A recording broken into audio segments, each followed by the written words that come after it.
Here with me, Hans Lombardo, CMO, Blockpass, IDN. Hello. Hello. Hello. Okay. Hello. Thank you for giving me the opportunity to speak today. It's a pleasure to meet you all. I usually like to tell a funny joke or something before I just sort of loosen things up, but it's really hard to find funny things about Merkle trees or hash algorithms. But one thing I saw today that was really funny was there's actually, did you know there's a Theresa May coin? Did you hear about this?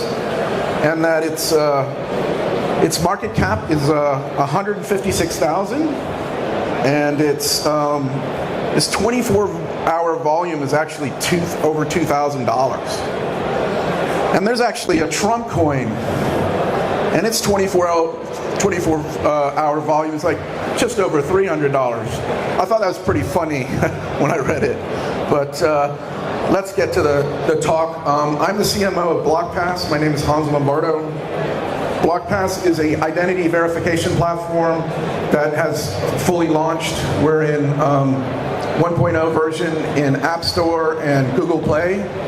And in our first iteration, we're primarily a KYC application for blockchain services, blockchain token offerings, exchanges, as a shared platform.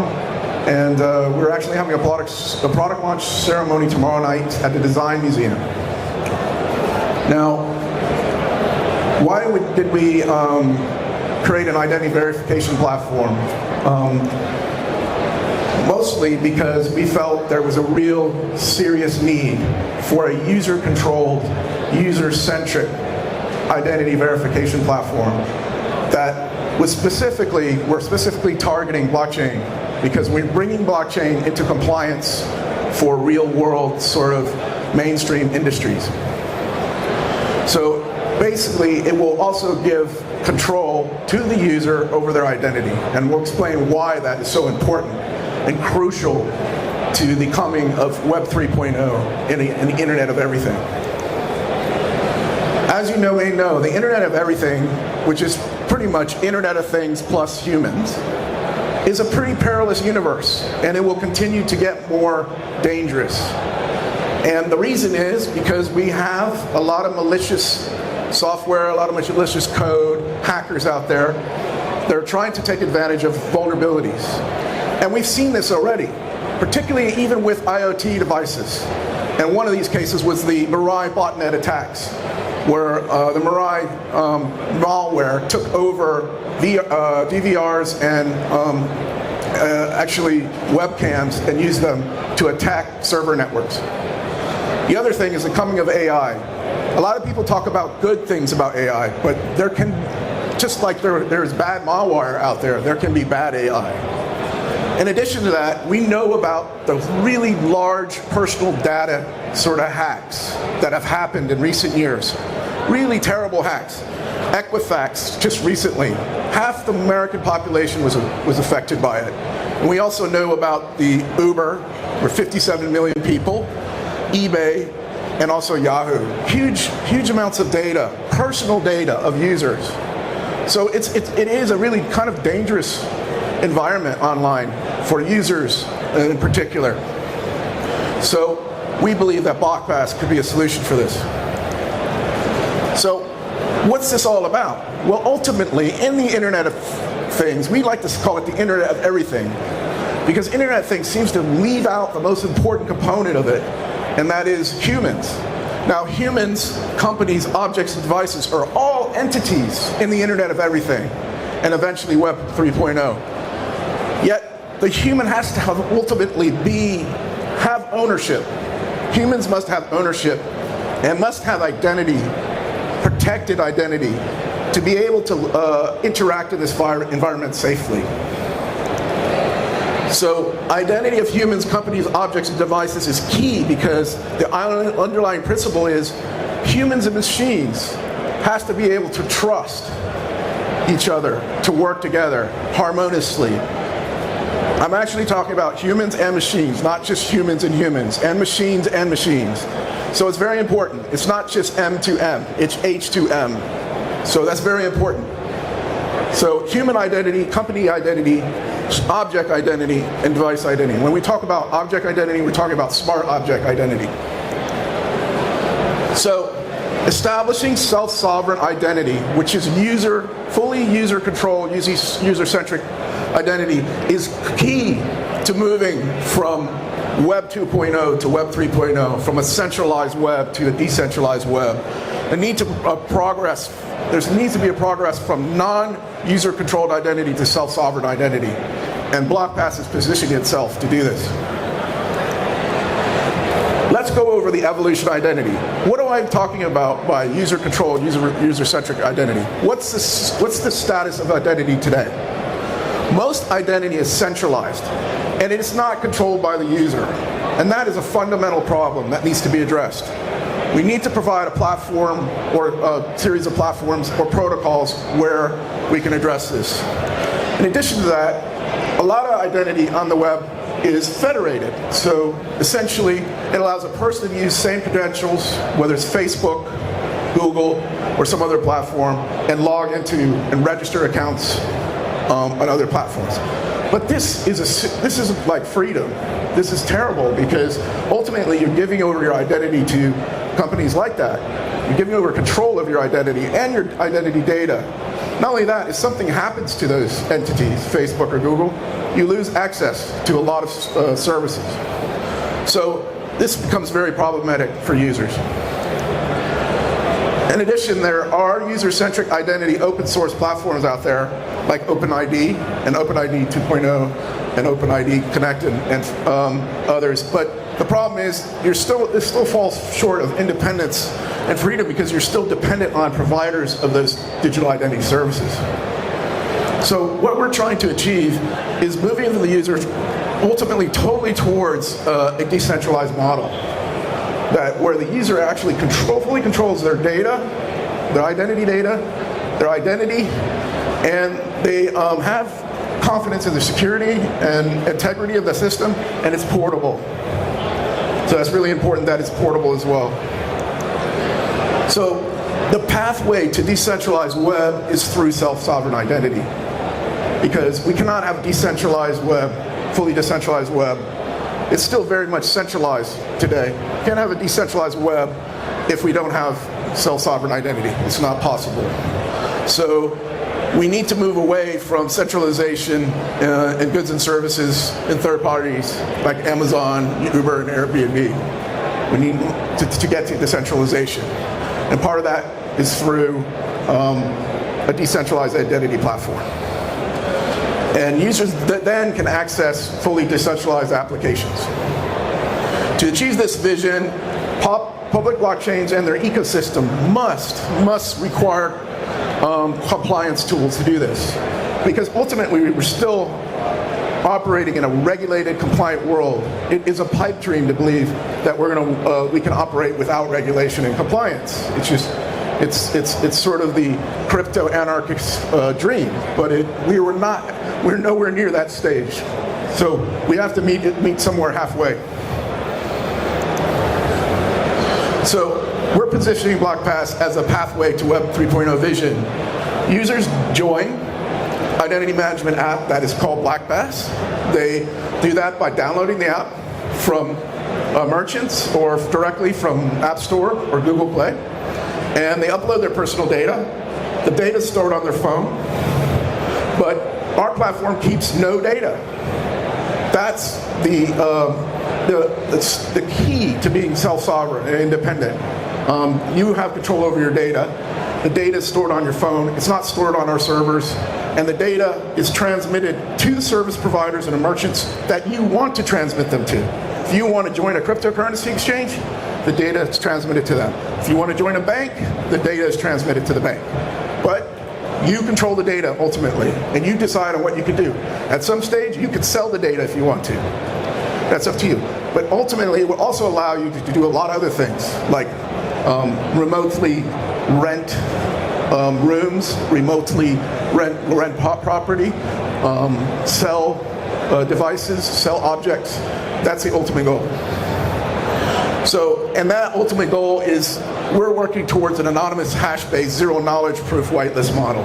We're not there yet, but that's the ultimate goal. So the problems with compliance, as we know, in the cryptocurrency ecosystem, we have the major problem, major pain point for users is identity verification. Takes a long time. It's not just in the cryptocurrency ecosystem, it's in mainstream. It's really problematic and very costly. And this is our use case. This is sort of our lower hanging fruit for Blockpass, that providing compliance services for blockchain ecosystem. That will give you an example is that Coinbase, a few years ago, actually released information that 20% of their budget was on compliance, on KYC. So it's probably even more now with the amount of users that they're continually to onboard. So it's a huge cost, and it's a spiraling cost in the mainstream business as well. Doing KYC, knowing your customer, anti-money laundering verification is so costly. We have banks coming to us all the time that they're just complaining about the cost of doing it and the pain of doing it. So also, there's a real need a real sort of backlash against anonymous sort of crowdfunding, particularly from regulators. So there's a need for these services to service this growing industry, blockchain sector. As I said, there's problems with ICOs. We've had this problem all last year, where ICOs were raising hundreds of millions of dollars, and they weren't verifying who the users were. They were all anonymous, and it's caused use problems. You've seen actually callbacks for funding and things like that from regulators. And the SEC itself stated that DAO fundraising was a problem, had problems with security laws. So pretty much every single token offering out there in the United States has securities issues. So to review, the compliance realities that we're trying to solve for the blockchain system is that it takes time, it interferes with onboarding customers, it interferes with switching between merchants, and increases costs. Blockpass will offer a way to help blockchain businesses reduce their compliance costs, protect their identity, systematically address blockchain's need for RegTech and identity verification, and provide privacy in the form of an identity verification system that is compliant with next generation data protection regulations. In its immediate product features, it allows developers to design standard tokens that plug into Blockpass. Blockchain startups can launch a fully compliant token into the market. We have a growing ecosystem. We have a partner called Infinito Wallet that will hold any token, any NEO or Ethereum token, and we also can do KYC for them. Digital currency exchanges can also sign up to the Blockpass IDN and have a single sign-on process. The user only has to sign up once. So again, we sort of review the immediate outcomes. Reduce the cost of compliance, make public blockchain use safe and compliant, create a platform for development of compliant decentralized applications, make compliance actually attractive, protect the personal data of users, and build a seamless protocol. This is our current progress. We're based in Hong Kong, but we have a Hong Kong UK office now. We are funded. We're doing an additional, we're doing a token generation distribution event next month.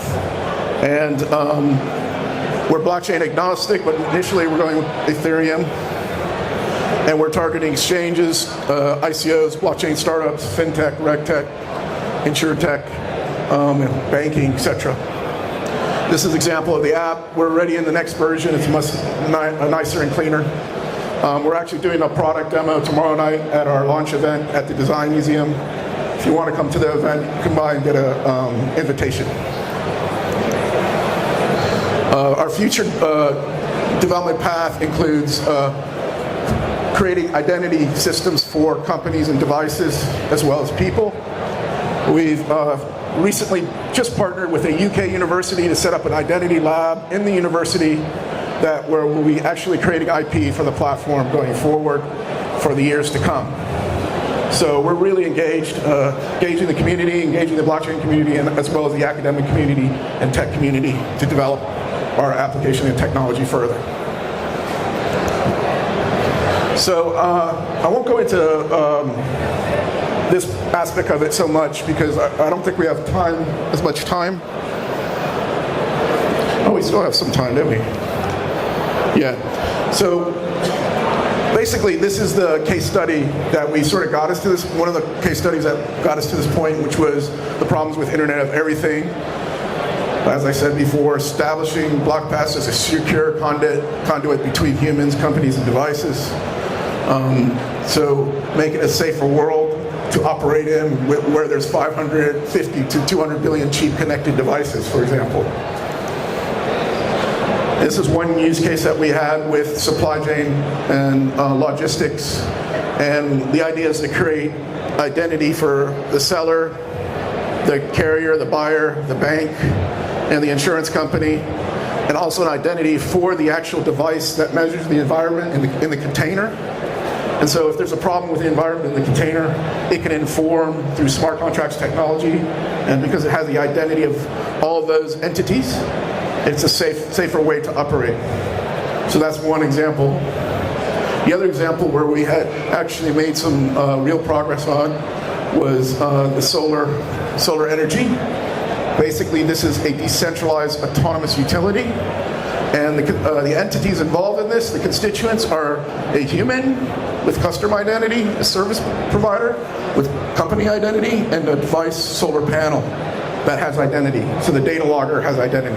So the device actually has identity that's secure, and the way this works is the service provider rents the solar panel to the homeowner, and the homeowner has identity. He has to make a payment. If he fails to make a payment, then the service provider can turn off the solar panel.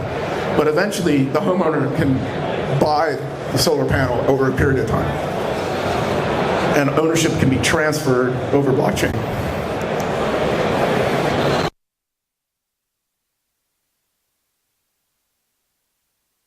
Knowledge proof technology. That means no passwords needed, and very little information gets exchanged about the identity. Blockpass is working with a UK university, which we'll talk about tomorrow night, to create an identity lab. We're working towards blockchain and knowledgeless data verification, true trustless interaction, and complete self-sovereign identity. So if you want to know more about Blockpass, visit our website or come by our booth. We have a booth right over here. We can tell you more about it if you're interested in getting involved.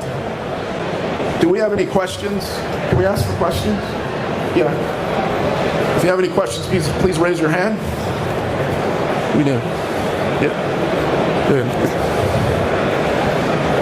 Yeah, I have one question here. Yeah. We're talking about regulation. Right. So how would a regulator get access to identity data plus the transactional data so they can do compliance analysis? How do they put all of that together? So the regulator goes directly to the merchant.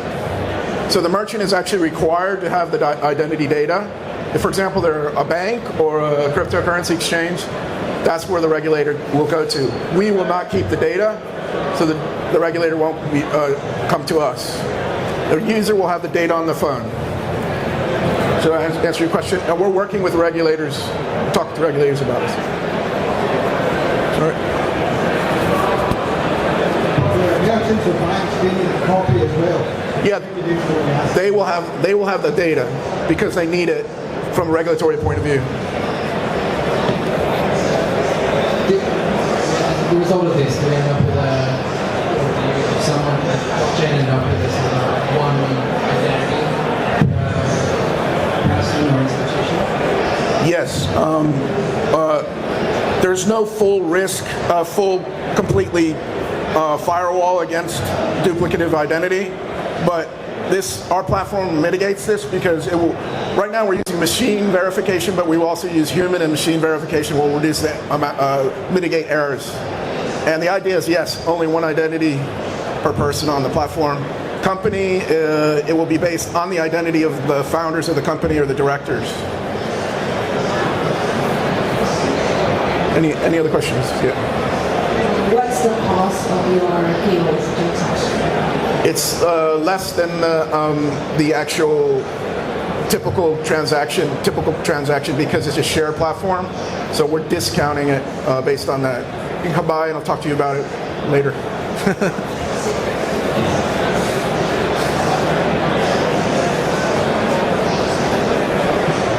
Any other questions? I wanted to ask, Yeah, sure. how are you making KYC and AML attractive? So you're making it attractive. So right now, if you've ever done KYC AML, you go to Coinbase or go to a cryptocurrency exchange, Kraken. It's a real pain in the A. You know, it's really difficult. You have to go through, take pictures. It takes a while. It can take weeks, months. Not just for crypto, but mainstream as well. So the idea is to make it quicker and painless, and you don't have to do it as many times because you've done it once, and you can access any service provider or merchant on the platform.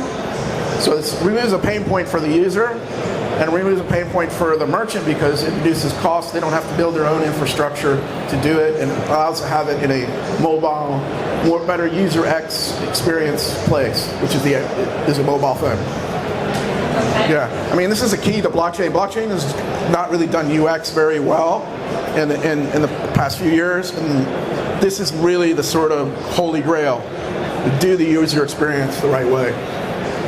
Absolutely. Yeah. Thank you very much. Thank you. Thank you all.